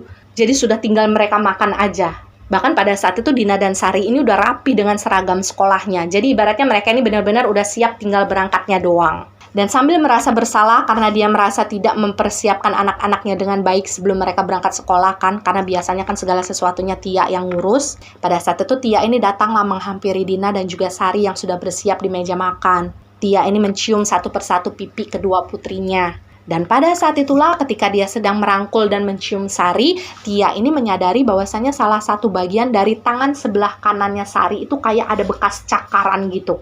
Bukan cakaran yang dalam tajam gitu, bukan ya. Jadi kayak bekas cakaran, bekas cakaran tapi bukan cakaran yang dalam kata Tia. Tapi kan pada saat itu Tia mikir dong, mereka kan nggak punya peliharaan di rumah, mereka nggak punya kucing. Kemudian Tia juga merasa bahwa kemarin-kemarin Sari ini nggak habis jatuh, nggak habis kecelakaan atau bagaimana, kok bisa tiba-tiba dalam semalam itu ada luka cakar yang lumayan banyak di bagian tangannya. Bahkan tidak hanya sampai di sana, ketika kemudian Tia ini melihat sosok Dina yang duduk di sebelahnya Sari, waktu itu di bagian dekat pelipis matanya Dina itu kayak ada lebam-lebam. Jadi pada saat itu Tia ini langsung bertanya dong sama anak-anaknya, kalian kenapa? Kok bisa luka-luka seperti ini? Dan pada saat itulah kata Tia, dia sempat melihat Dina dan Sari ini saling lirik-lirikan gitu. Jadi kayak ngerasa ragu untuk menceritakan apa yang sebenarnya terjadi kepada mereka. Hingga kemudian Dina lah yang memutuskan untuk bicara kepada Sari. Tapi dia tidak menjawab pertanyaannya Tia barusan ya. Justru dia tiba-tiba saja bicara kepada Tia bahwa dia ingin pindah dari rumah tersebut. Karena dia merasa sudah tidak nyaman lagi. Dia dan Sari sudah tidak mau berada di dalam kamar mereka lagi. Dan waktu itu otomatis Tia nanya dong kepada anaknya, loh kenapa? Kok tiba-tiba begini? Dan pada saat itulah Dina menjelaskan kepada Tia bahwasanya dalam 3 hari berturut-turut, teman baru mereka, anak perempuan misterius yang mereka temui waktu itu katanya sering mampir ke dalam kamarnya mereka. Jadi nggak tahu dari mana asalnya tiba-tiba anak tersebut udah ada di dalam kamarnya mereka. Dan setiap kali anak perempuan tersebut muncul di dalam kamarnya Dina dan juga Sari, Dina ini bilang bahwa anak perempuan itu maunya tuh kayak diladenin terus main. Tapi kalau misalkan Dina dan Sari ini kayak ngerasa capek, mereka pengen istirahat, maka anak perempuan tersebut akan marah kepada Dina dan Sari. Dan setiap kali merasa marah, maka anak perempuan tersebut akan bertindak kasar kepada Dina dan juga Sari. Jadi kayak rambutnya Sari itu ditarik gitu ya sama anak perempuan tersebut. Kemudian Dina ini kayak dipukulin. Dan yang terakhir adalah tangannya Sari dicakar. Dan kata Dina, pada saat itu memang sosok yang paling sering didekati, yang paling sering diajak bermain oleh anak perempuan misterius tersebut adalah Sari. Karena memang secara perawakan mereka itu kayaknya yang paling mirip gitu. Mungkin kalau range usia, Sari ini yang paling mendekati usianya anak perempuan misterius tersebut. Dan yang paling mengejutkan adalah ketika kemudian Dina ini bercerita kepada Tia bahwa semalam ketika Dina dan Sari ini sudah menolak untuk bermain dengan anak perempuan tersebut. Anak perempuan itu kan ngamuk ya, nyakar tangannya Sari. Nah pada saat itu anak perempuan misterius itu mengancam Sari dan juga Dina bahwa dia akan merebut Tia untuk menjadi ibunya dia. Dan anak perempuan tersebut sampai bilang kepada Dina dan Sari bahwasanya kalau misalkan saya berhasil merebut ibu kamu menjadi ibu saya, maka nanti selamanya ibu kalian tidak akan pernah bisa menemui kalian lagi. Dia akan selalu ada bersama saya. Saya akan terus-menerus mengganggu kalian sampai kalian nanti keluar dari rumah ini dan ibu kalian tetap ada bersama saya. Dan mendengar ancaman semacam itu tentu saja anak kecil seperti Sari dan Dina pasti ngerasa ketakutan dong. Bahkan ketika mereka menceritakan ulang hal tersebut kepada Tia, mereka tuh matanya tuh kayak berkaca-kaca gitu loh, kayak rembisekan gitu. Dan masih menurut ceritanya Dina, semalam nih ketika kejadian sosok anak perempuan misterius itu kayak marah, ngamuk, nyakarin tangannya Sari, mukulin kepalanya Dina, itu sebenarnya mereka berdua sudah berusaha untuk menjerit, memanggil Tia. Tapi pada saat itu Tia nggak datang sama sekali ke kamar mereka. Bahkan di dalam kamarnya mereka, kata Dina, sosok anak perempuan tersebut kayak berusaha untuk menghalangi langkah mereka supaya tidak keluar dari kamar. Jadi dia kayak berdiri gini ngeliatin Dina dan juga Sari di depan pintu. Jadilah pada saat itu Dina dan Sari ini kan gak berani keluar dari kamar. Akhirnya mereka berdua ini cuma bisa kayak mojok aja di dalam kamar mereka sambil pelukan. Hingga kemudian pagi datang dan ketika mereka membuka mata, tiba-tiba saja sosok anak perempuan tersebut sudah tidak ada di dalam kamar mereka. Dan ketika Tia mendengar ceritanya Dina dan juga Sari, tentu dia merasa sangat terkejut. Karena dia sama sekali tidak merasa mendengar ada suara jeritan, tidak ada suara panggilan yang berasal dari kedua putrinya. Dia betul-betul tidur dengan tenang, dia nggak ngedengar ada suara apa-apa ketika dia tidur. Satu-satunya hal atau kejadian yang dia sadari pada saat itu adalah dia mendengar ada suara seseorang yang masuk ke dalam kamarnya, kemudian ingin menumpang tidur bersama Tia. Bahkan pada saat itu Tia juga masih ingat kalau dia mempersilahkan sosok tersebut, sosok yang dia kira anaknya, untuk tidur bersama dia di dalam selimut yang sama. Jadi pada saat itu Tia langsung bertanya kepada kedua putrinya, salah satu di antara kalian ada nggak yang masuk ke dalam kamar mamah untuk numpang tidur barengan sama mamah tadi malam? Dan tentu saja pada saat itu Dina dan Sari langsung menjawab, enggak mah, enggak ada. Dan Tia bilang semenjak hari itu dia mulai merasa sangat ketakutan dengan rumahnya sendiri. Karena dia nggak ngerti sebenarnya sosok apa yang sedang ada di dalam rumahnya, kemudian berusaha untuk mengganggu dia dan juga kedua putrinya.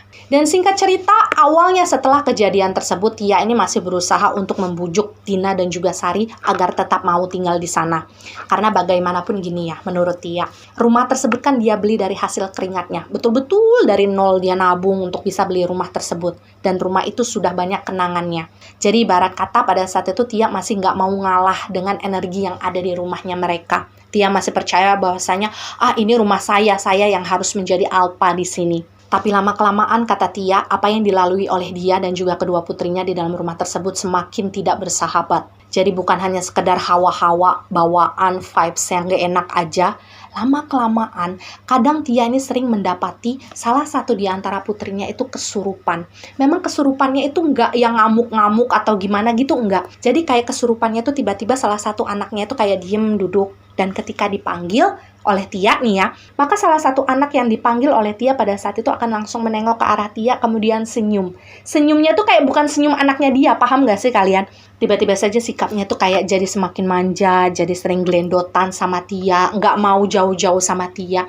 Dan yang paling bikin Tia merasa merinding setiap kali anaknya ini kesurupan adalah ketika anak tersebut kayak lagi gelendotan sama Tia, pasti anak itu akan mengeluarkan suara cekikikan khas anak kecil kalau dia lagi ngerasa seneng. Dan suara tersebut betul-betul membuat Tia ini kayak ngerasa merinding karena dia tahu itu bukan suara anaknya. Dan memang pada saat itu Tia memutuskan untuk tidak menceritakan hal tersebut kepada siapapun, termasuk kepada ibunya sendiri. Karena kata Tia, kalian tahu sendiri bahwa tidak semua lingkungan bisa menerima bahwa dimensi gaib makhluk gaib itu ada di sekitar kita, bahkan bisa mempengaruhi energi kita sampai masuk ke dalam raganya kita. Jadi pada saat itu Tia cuma nggak mau dianggap aneh, dia juga nggak mau anak-anaknya nanti dikucilkan oleh teman-teman mereka. Jadi pada saat itu Tia memutuskan hanya untuk diam saja. Selama tidak membahayakan anak-anaknya, Tia diam saja. Karena memang kata Tia, misalkan salah satu anaknya ada yang kesurupan nih, itu nggak lama sih, paling sejam, 2 jam, abis itu sadar sendiri. Dan biasanya kalau misalkan udah sadar,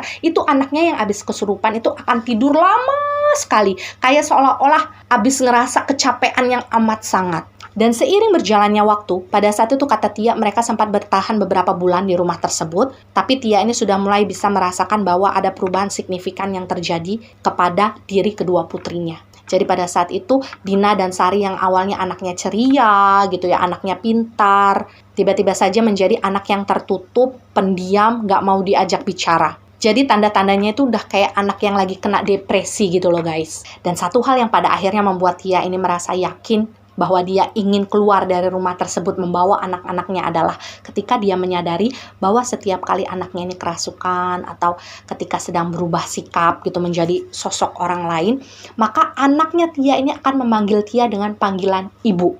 Ibu, ibu, gitu. Padahal sejak kecil kedua putrinya Tia itu selalu memanggil Tia dengan panggilan mamah. Mereka nggak pernah memanggil Tia dengan panggilan ibu. Jadi sudah jelas pada saat itu bagi Tia bahwasanya memang ada sosok lain yang merasuki anak-anaknya secara bergantian hanya untuk bisa mendapatkan quality time bersama Tia. Dan Tia ngerasa nggak tega dengan hal tersebut. Dia nggak mau anak-anaknya terus-menerus merasakan beban seperti itu di dalam kehidupannya mereka. Jadi pada saat itu Tia ini memutuskan untuk menyingkirkan dulu semua egonya. Walaupun dia ngerasa sedih sekali karena harus meninggalkan rumah yang dia beli dari hasil keringatnya sendiri. Tapi pada akhirnya Tia memang membawa kedua putrinya untuk tinggal sementara di rumah ibunya Tia. Dengan kata lain rumah neneknya Dina dan juga Sari ya. Karena memang pada saat itu yang namanya ngejual rumah itu kan nggak mungkin semudah itu kan guys, pasti perlu waktu. Dan pada saat itu Tia juga nggak mungkin menunggu rumahnya sampai bisa terjual, baru mereka pindah dengan anak-anaknya. Nggak bisa, Tia udah nggak bisa lagi bertahan di rumah tersebut. Makanya dia memilih untuk tinggal sementara di rumah ibunya sampai kemudian rumah tersebut bisa terjual. Dan sebenarnya kalau ditanya apakah selama teror-teror yang terjadi di dalam rumahnya Tia ini, Tia pernah melihat secara langsung sosok hantu yang ada di rumahnya atau tidak? Jawabannya adalah tidak. Satu-satunya kesempatan yang diyakini oleh Tia bahwa dia pernah melihat sosok hantu yang ada di rumahnya adalah ketika dia masuk ke dalam kamar anaknya. Kemudian dia melihat ada anak perempuan yang duduk di bagian atas dari ranjang anaknya waktu itu. Yang dia kira itu adalah salah satu dari anak perempuannya. Dan selebihnya, selain itu, Tia sebenarnya nggak pernah melihat secara langsung. Dia hanya mendengar cerita-cerita dari Dina dan juga Sari. Tapi, meskipun begitu, Tia bisa merasakan adanya perbedaan yang terjadi di dalam rumah tersebut. Dan dalam proses ketika Tia dan anak-anaknya ini masih berusaha untuk bertahan di rumah tersebut, sebenarnya Tia sendiri sering mengalami hal-hal aneh di sana. Mulai dari suara anak yang lari-lari di lantai 2 ketika dicek nggak ada orangnya. Tapi yang paling membuat Tia ini kayak ngerasa trauma adalah setiap kali dia tidur, beberapa kesempatan, setiap kali sudah lewat jam dini hari, itu Tia selalu merasa seperti ada orang yang masuk ke dalam kamarnya. Dan entah kenapa setiap kali dia mendengar suara tersebut, matanya tuh kayak nggak bisa dibuka. Dan tiba-tiba saja dia akan langsung merasakan bahwa ada sesuatu yang bergerak di bawah selimutnya. Jadi kayak ada orang yang nyelusup, kemudian tidur di sebelahnya. Tapi entah bagaimana Tia ini nggak bisa melawan, Tia nggak bisa membuka matanya. Jadi satu-satunya hal yang Tia ketahui tentang sosok hantu yang kayaknya ada di rumah dia adalah ya petunjuk yang diberikan oleh anak-anaknya. Bahwasanya sosok hantu tersebut adalah hantu anak perempuan yang dulu sempat dianggap teman baru oleh Dina dan juga Sari. Seorang anak yang berwajah bule, rambutnya agak kecoklatan, panjang, kemudian kulitnya putih dan ada bintik-bintik di hidungnya. Tia sendiri tidak bisa memastikan apakah sosok tersebut benar seperti itu atau tidak karena dia tidak pernah melihat secara langsung dengan mata kepalanya. Karena ketika Tia sempat melihat ada sosok yang duduk di atas ranjang anaknya waktu itu, kan posisinya agak gelap ya, jadi Tia nggak bisa ngelihat wajahnya. Dia cuma kayak ngelihat siluet aja kayak anak perempuan berambut panjang. Dan Sari bilang ketika dia membawa kedua anaknya untuk tinggal sementara di rumah ibunya dia, semua kembali seperti semula. Dina dan Sari sudah kembali lagi ceria, mereka sudah mau sekolah, mereka sudah, ya pokoknya udah kembali lagi kayak Dina dan Sari yang dulu. Mereka sudah sama sekali nggak ingat dengan kejadian yang pernah terjadi di rumah mereka. Dan untuk hal tersebut, Tia benar-benar merasa bersyukur. Karena awalnya kan Tia takut anaknya trauma ya. Dan sekitar 2 minggu kemudian setelah kepergian Tia dan juga anak-anaknya dari rumah mereka ke rumah ibunya Tia, otomatis kan pada saat itu rumahnya Tia ini kosong. Nah, karena sudah 2 minggu berlalu, Tia ini merasa bahwa dia harus mengambil beberapa baju lagi milik anak-anaknya dari rumah lama mereka. Karena pada saat itu kan baju-baju yang dibawa yang nggak terlalu banyak. Dan karena memang pada saat itu Tia ini nggak punya siapa-siapa, kan, nggak punya orang laki gitulah ya di rumah yang dia tinggali bersama ibunya. Dia juga tidak mau merepotkan ibunya. Akhirnya Tia ini memutuskan untuk berangkat sendirilah ke rumah lamanya dia dengan tujuan ingin mengambil baju-baju yang memang pada saat itu diperlukan oleh anak-anaknya. Dan kalian pasti bisa membayangkan lah ya bagaimana suasana rumahnya Tia pada saat itu. Rumah yang sudah ditinggalkan selama 2 minggu, nggak ada orang, nggak ada energi yang masuk di sekitarnya, pasti akan terasa lembab. Dan hal tersebut benar-benar membuat Tia ini ngerasa nggak nyaman. Meskipun baru 2 minggu, kata Tia, nggak tahu kenapa ketika dia masuk ke dalam rumahnya, itu nuansanya tuh kayak udah gelap banget. Kayak dada dia tuh kayak diteken gitu. Tapi meskipun begitu, Tia ini masih tetap berusaha untuk menguatkan hatinya. Dia naik ke lantai 2, pergi ke kamar anaknya untuk membereskan baju-baju mereka. Dan pada saat itu kata Tia, dia berusaha untuk membereskan baju-baju tersebut dengan secepat yang dia bisa. Karena pada saat itu dia juga sebenarnya ngerasa merinding. Dan yang harus kalian ingat, kata Tia, posisinya pada saat itu ketika dia berada di rumah lamanya untuk mengambil baju itu sekitar jam 3 sore. Jadi di bagian luar dari rumah itu sebenarnya masih terang. Tapi ketika kemudian Tia ini berada di dalam kamar anaknya, dia mulai membuka lemari baju anaknya, kan dia ngambilin baju-bajunya, dilipetin dengan rapi, dimasukin dalam tas. Pada saat itu suara anak kecil yang berlari di lantai 2 itu kembali terdengar oleh Tia. Dan pada saat itu lagi-lagi Tia hanya ingin percaya bahwa suara yang dia dengar adalah suara tikus. Tapi meskipun pada saat itu Tia hanya ingin menganggap bahwa suara yang dia dengar itu adalah suara tikus, Tia bilang tangannya itu udah gemeteran. Waktu masukin baju, waktu ngambilin baju dari dalam lemari itu tangannya udah gemeteran. Jadi dia udah nggak ngelipetin lagi baju-bajunya, dia masukin ngasal-ngasal ke dalam tas, yang penting ke bawah aja gitulah ya. Kemudian dia keluar dari kamar anaknya, dia tutup pintunya, turun dia dengan agak berlari gitu dari tangga. Dan ketika dia menuruni anak tangga tersebut, kata Tia, suara anak kecil yang berlari tadi, Allahu Akbar, kaget merinding. Suara anak kecil yang berlari tadi di lantai 2 itu kembali terdengar dan suaranya intens banget. Jadi kayak suara orang yang lari buru-buru gitu, kayak bup bup bup bup bup bup gitu. Dan ketika kemudian Tia ini sudah hampir sampai di bagian bawah tangga, dengan sangat jelas Tia mendengar suara yang memanggil dia. Ibu, ibu, ibu. Jadi suaranya itu tipis, tapi jelas. Jadi kayak seolah-olah suaranya itu berasal dari sebelah telinganya Tia. Dan tanpa lama-lama lagi Tia udah gak mau ngeladenin apapun yang dia rasakan di rumah tersebut. Dia keluar dari rumah itu, dia kunci pintunya. Dan kalau kalian kira ceritanya selesai sampai di sini, kalian salah. Masih ada sedikit bagian yang harus saya ceritakan dari ceritanya Tia.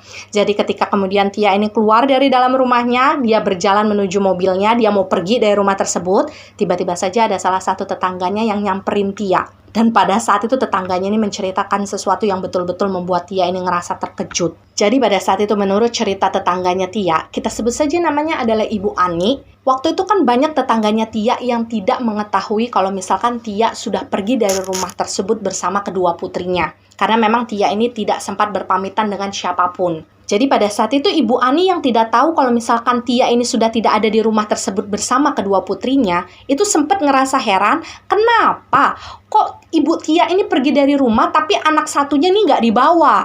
Kenapa yang dibawa cuma satu anaknya doang, sedangkan satu anaknya ditinggalin di rumah? Kenapa bisa seperti itu? Karena pada saat itu menurut ceritanya Ibu Ani ya, yang dia ceritakan kepada Tia waktu itu, posisi rumah Ibu Ani ini kan adalah rumah yang paling dekat bersebelahan dengan rumahnya Tia. Walaupun memang agak dipisahkan dengan satu lahan kosong yang tidak terlalu besar lah. Tapi secara langsung Ibu Ani ini bisa melihat dari jendelanya tentang apa yang terjadi di rumahnya Tia. Dan pada saat itulah kata Ibu Ani, ada di malam-malam tertentu, dia ini seperti mendengar ada suara anak perempuan yang menangis.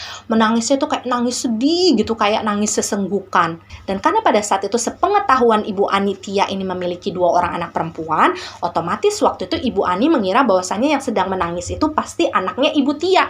Karena memang yang paling dekat dengan rumahnya Ibu Ani itu adalah rumahnya si Tia. Jadi karena ngerasa penasaran, karena ada suara anak kecil yang nangis malam-malam, akhirnya Ibu Ani ini ngintip lah dari jendela kamarnya kan. Nah ketika dia ngintip, kata Ibu Ani, dia ngelihat ada sosok anak perempuan yang rambutnya panjang itu kayak lagi duduk di pinggir jendela. Jadi jendela kamarnya Tia. Wajahnya memang tidak terlalu kelihatan karena kayak tertutup semacam hordeng yang tipis gitu.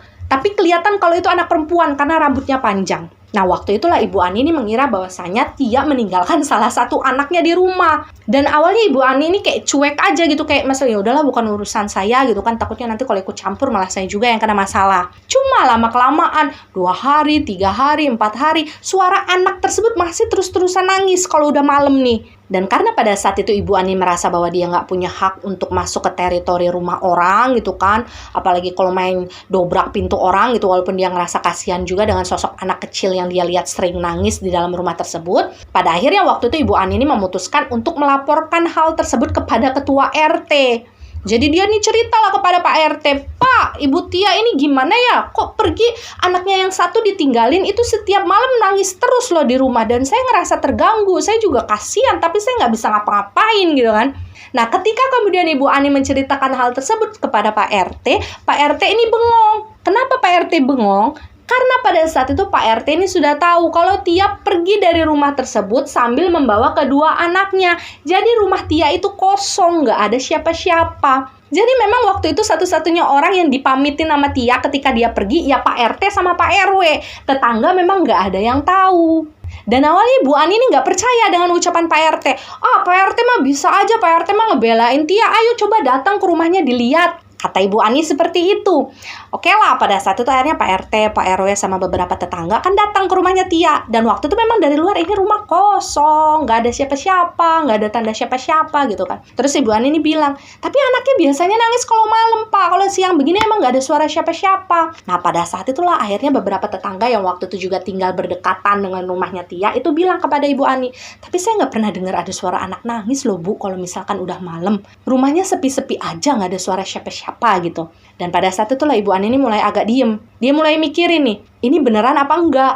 Masa cuma saya doang yang dengar, padahal suara tangisan anak perempuan itu cukup kedengeran. Dan mau nggak mau pada saat itu ya sudah Ibu Ani harus percaya dengan fakta yang dikatakan oleh Pak RT dan Pak RW. Karena bagaimanapun mereka memiliki bukti kalau waktu itu Tia ini sudah berpamitan kepada mereka untuk pindah sementara sambil membawa kedua anak mereka. Dan kata Ibu Ani, meskipun pada saat itu dia sudah percaya dengan ceritanya Pak RT dan Pak RW bahwasanya di rumah tersebut udah kosong, gak ada orangnya, tapi selama beberapa hari selanjutnya, Ibu Ani ini masih sering diganggu dengan suara anak perempuan yang menangis yang berasal dari rumahnya Tia. Dan karena pada saat itu Ibu Ani sudah percaya bahwa rumah tersebut kosong, tentu saja suara tangisan anak perempuan tersebut membuat Ibu Ani ini ngerasa merinding. Dan pernah terakhir kali kata Ibu Ani, dia ini kayak nekat untuk melihat sekali lagi apakah ada sosok penampakan anak kecil itu lagi dari jendela kamarnya Tiaan ketika suara tangisan itu datang. Jadi di suatu hari ketika suara tangisan anak perempuan tersebut terdengar lagi oleh Ibu Ani, dia membuka jendela kamarnya karena memang waktu itu dari jendela kamarnya dia bisa melihat secara langsung lurus gitu dengan jendela kamar yang ada di rumahnya Tia yang ada di lantai 2. Dan pada saat itu kata Ibu Ani, dia betul-betul melihat ada sosok siluet anak perempuan rambutnya panjang lagi duduk di samping jendela kamarnya Tia. Dan anak tersebut nangis sesenggukan gitu kayak orang yang lagi sedih. Dan semenjak saat itulah Ibu Ani bilang setiap kali dia mulai mendengar ada suara anak kecil yang nangis gitu, dia langsung menutup semua jendela dan pintunya, dia udah gak mau ngeliat lagi ke arah rumahnya Tia. Dan kebetulan setelah 2 minggu berlalu, akhirnya Ibu Ani ini ketemulah dengan Tia secara tidak sengaja. Pada saat itulah akhirnya Ibu Ani ini membujuk Tia supaya melakukan pembersihan di rumah tersebut. Karena bagaimanapun keberadaan sosok lain di rumahnya Tia itu betul-betul mengganggu dia. Ibu Ani kan kayak udah gak tenang lagi hidupnya setiap malam semenjak suara tangisan anak kecil itu ada di sana. Dan kata Tia pada saat itu dia sempat merasa tidak enak juga dengan para tetangganya, terutama Ibu Ani ya, karena dia sudah terganggu. Dan karena hal tersebutlah pada akhirnya Tia ini memutuskan untuk melakukan pembersihan di rumah dia. Tapi pada saat itu Tia juga nggak tahu apakah setelah pembersihan tersebut sosok lain yang tinggal di rumahnya itu sudah pergi atau tidak. Karena memang selepas pembersihan tersebut terjadi, Tia dan anak-anak ini sama sekali sudah tidak pernah lagi datang ke rumahnya. Jadi mereka bertiga sudah betul-betul menetap dalam waktu yang cukup lama di rumah ibunya Tia. Dan sebenarnya rumah tersebut sudah berusaha dijual oleh Tia ya, bahkan dengan harga murah sekalipun nggak apa-apa lah, yang penting laku. Cuma karena memang pada saat itu cerita horor sudah mulai berkembang gitu kan dari mulut ke mulut, setiap orang percaya bahwasanya rumah tersebut angker, pada akhirnya rumah tersebut ya susah buat dijualnya. Dan kata Tia, selama beberapa tahun kemudian rumah tersebut dia biarkan terbengkalai. Maksudnya terbengkalai dalam artian nggak ada yang jaga, nggak ada yang nunggu. Tapi kalau misalkan untuk membersihkan kayak dari rumput-rumput tinggi, membersihkan dari kotoran-kotoran gitu, dia biasanya memang membayar seseorang. Paling nggak sebulan sekali rumah tersebut pasti dibersihkan bagian halamannya supaya nggak kelihatan terlalu sumuk. Dan dari sini pun ada cerita horor yang disampaikan oleh pekerja yang biasa dibayar oleh Tia untuk membersihkan rumah itu. Jadi menurut pekerja tersebut, setiap kali mereka datang untuk memotong rumput-rumput tinggi di area halaman rumah tersebut, mereka ini selalu saja merasa seperti dilempar kerikil oleh seseorang yang berasal dari lantai 2. Padahal mereka tahu rumah tersebut kan dikunci, nggak ada orang yang bisa masuk ke lantai 2. Sedangkan akses lain untuk masuk ke lantai 2 itu yang nggak ada gitu. Dan semenjak saat itu, pekerja yang dibayar oleh Tia itu selalu memiliki cara setiap kali dia ingin membersihkan rumahnya Tia tanpa harus diganggu. Jadi pekerja yang dibayar oleh Tia itu memiliki kebiasaan setiap kali dia datang ke rumahnya Tia untuk membersihkan rumput, memotong rumput, dan sebagainya. Biasanya mereka ini akan membawa kayak jajanan-jajanan warung kecil-kecil gitu, terutama permen-permen yang bentuknya kayak lollipop. Kemudian mereka taruh kayak di atas mangkuk kecil, dan nanti mangkuk itu akan diletakkan di salah satu sudut yang ada di halaman rumahnya Tia. Dan biasanya kalau mereka melakukan hal tersebut, mereka nggak akan diganggu, mereka nggak akan dilempari kerikil, mereka nggak akan dihantui dengan suara-suara anak kecil yang ketawa cekikikan yang seolah-olah sedang mengitari mereka. Dan Tia sendiri nggak tahu ya apakah yang diceritakan oleh pekerjanya itu benar atau tidak, tapi yang jelas itu yang mereka ceritakan kepada Tia. Hingga kemudian di tahun yang tidak ingin disebutkan oleh Tia, karena dia tidak ingin kalian menebak-nebak juga di mana dia tinggal, terjadilah sebuah gempa yang lumayan kuat di daerah tempat di mana rumah Tia ini berada. Kemudian ya qadarullah rumah tersebut kayak ambruk sebagian. Jadi semenjak rumah tersebut agak ambruk sebagian, Tia memang sudah tidak pernah merawat rumah tersebut lagi karena memang sudah nggak, benar-benar udah nggak bisa diselamatin lagi lah secara bangunannya. Apalagi pada saat itu posisinya Tia dan anak-anaknya alhamdulillahnya sudah memiliki rezeki lain untuk membeli rumah lainnya lagi yang berada di kota sebelah. Tapi memang sekitar 3 atau 4 tahun yang lalu, kata Tia, akhirnya rumah tersebut berserta tanahnya ya, jadi lahannya, itu dibeli oleh sebuah perusahaan untuk dijadikan minimarket. Jadi memang untuk sekarang, ketika cerita ini kalian dengarkan, posisinya pada saat ini, rumah lamanya Tia sekarang sudah berganti dengan sebuah minimarket, guys. Jadi Tia juga nggak tahu apakah sosok yang waktu itu pernah menghantui dia dan juga anak-anaknya masih berada di sana atau tidak. Tapi memang kalau harus diakui, kata Tia, dia nggak pernah bilang hal ini kepada anak-anaknya ataupun kepada ibunya ya, karena takut mereka akan kepikiran. Tapi memang selama beberapa tahun ketika mereka sudah pindah dari rumah itu, sesekali Tia ini masih sering kayak berada dalam posisi antara mimpi dan tidak. Dan setiap kali hal tersebut terjadi, dia seperti selalu mendengar ada suara anak perempuan itu yang memanggil dirinya dengan sebutan ibu. Ibu, ibu, ibu. Tapi Tia nggak pernah dikasih lihat gimana wujud dari anak tersebut. Jadi cuma sekedar vibes dan suara panggilannya aja yang terdengar. Dan kalau kalian bertanya apakah Dina dan Sari masih mengingat apa yang terjadi pada saat itu ketika usia mereka masih kecil, otomatis mereka kan sekarang ya udah masuk-masuk masa remaja lah ya. Tia bilang bahwa sepertinya kedua anaknya ini kayak enggan untuk menceritakan hal itu. Jadi setiap kali Tia ini berusaha untuk mengungkit kembali tentang kisah mereka di masa lalu, baik itu Dina ataupun Sari seperti pura-pura lupa dengan kejadian tersebut. Tia juga nggak tahu apakah mereka merasa trauma atau bagaimana, tapi yang jelas Tia ini nggak mau memaksakan hal tersebut untuk selalu diingat oleh anak-anaknya. Dan ya, demikianlah keseluruhan kisah yang dikirimkan oleh salah satu teman kita, sebut saja namanya adalah Tia. Dan saya sedikit melakukan penelusuran kecil dari sosok anak perempuan yang sempat hadir di dalam masa lalu kehidupan Tia dan kedua anaknya. Dan saya ingin menyampaikan hal tersebut di video ini karena memang setelah mengirimkan ceritanya, sosok Mbak Tia ini agak susah untuk saya reach out lagi, untuk saya kabari lagi tentang update dari sosok yang saya dapatkan dalam ceritanya. Kalau menurut saya, sependek ilmu yang saya ketahui setelah saya berusaha untuk mempelajari sosok anak perempuan yang pernah hadir di dalam kehidupannya Mbak Tia, kemudian kedua anaknya juga ya, itu adalah sosok yang datang dari pemakaman Belanda yang waktu itu memang berada bersebelahan dengan rumah di mana acara ulang tahun anak dari teman kerjanya Tia ini dilakukan. Dan saya tidak tahu apa yang menyebabkan pada saat itu sosok residual energi anak perempuan tersebut kerasa klik dengan frekuensi kedua anaknya Tia, mungkinlah ya, hingga pada akhirnya kedua anaknya Tia ini bisa merasakan dan melihat sosok anak perempuan tersebut, hingga sampai akhirnya kedua anak perempuannya Tia ini menganggap bahwa anak perempuan itu sebagai teman barunya mereka. Dan karena kepolosan dari anaknya Mbak Tia ini, mungkin mereka mengizinkan anak perempuan tersebut untuk ikut bersama mereka. Dan karena pada saat itu Tia juga berpikir bahwasanya sosok anak perempuan itu adalah anak dari orang yang dia kenal, meskipun waktu itu Tia tidak mengetahui anak itu siapa, dia juga mengizinkan anak tersebut untuk datang ke rumahnya. Jadi berdasarkan izin tersebutlah, sosok residual energi dari anak Belanda itu memang datang ke rumahnya Tia dan berasa memiliki hak atas rumah itu juga. Dan dari penelusuran singkat tersebut, saya merasa memang ada luka hati yang terdapat dalam sosok residual energi anak perempuan Belanda tadi ya, ketika semasa dia hidup dulu, yang berhubungan dengan ibu. Jadi mungkin dia memang sudah kehilangan sosok ibu dalam situasi yang tidak mengenakan, yang tidak menyenangkan, dan ketika kemudian dia menemukan sosok Tia, dia merasa ada kenyamanan di sana. Tapi ketika kemudian dia menyadari bahwa Tia ini sebenarnya sudah punya anak, ada rasa iri, ada rasa jealous di dalam hatinya dia. Dan pembelajaran yang bisa kita petik dari ceritanya Tia dan anak-anaknya ini adalah sebenarnya simple ya guys, gini. Setiap kali kita pergi-pergi ke tempat yang kita tidak tahu ada energi apa di sana, terlepas dari kalian percaya atau tidak ya, ini mah saya ngasih tahu doang. Saya nggak maksa kalian untuk percaya.